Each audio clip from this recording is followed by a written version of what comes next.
আল্লাহ যাকে পুরুষ বানিয়েছেন সে পুরুষ, আল্লাহ যাকে মহিলা বানিয়েছেন সে মহিলা। আমরা যে কোনো পদক্ষেপ গ্রহণ করার ক্ষেত্রে এটা চিন্তা করবো যে আল্লাহ আল্লাহ রসুল অসন্তুষ্ট হন, আল্লাহ শরীয়তের বিরুদ্ধে কোনো চিন্তা, কোনো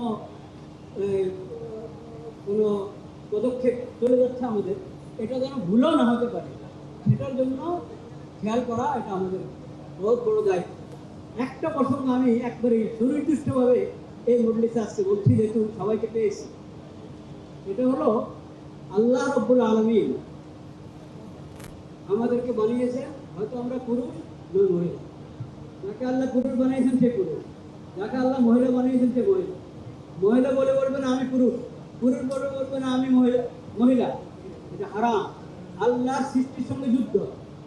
এটা কিছু আভাস গত সরকার থেকে আমরা দেখতে পেয়েছি, আরো হালকা ছিল সেটার মধ্যে তা না, কিন্তু গত সরকারে এই মাঝের যে সরকারটা কি এটাকে বলে, হ্যাঁ হ্যাঁ, এই সরকারের সময় এটার অনেক আলামত দেখা গেছে। এটার আমরা তীব্র প্রতিবাদ করছি। আজকের এই ইফতারের মাহফিলে দোয়া কবুলের সময় এটার আমরা তীব্র প্রতিবাদ করছি। এটাকে যেন এদেশে কোনো সুযোগ দেওয়া না হয়। আল্লাহ যাকে পুরুষ বানিয়েছেন সে পুরুষ, আল্লাহ যাকে মহিলা বানিয়েছেন সে মহিলা। এখানে কিছুদিন আগে পুরস্কারের ঘোষণা এসেছে, দেখেছি এই ট্রান্সজেন্ডারের পুরস্কার, নাউজুবিল্লাহ। হ্যাঁ, সে আসলে পুরুষ কিন্তু মহিলার সাথে পুরস্কার পাবে আমাদের সরকারের কাছ থেকে না, কখনো না।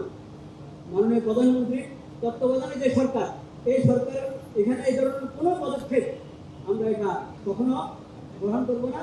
সবাই আমরা দোয়া করি আল্লাহ তাআলা আমাদেরকে ইস্তেকামত দান করেন।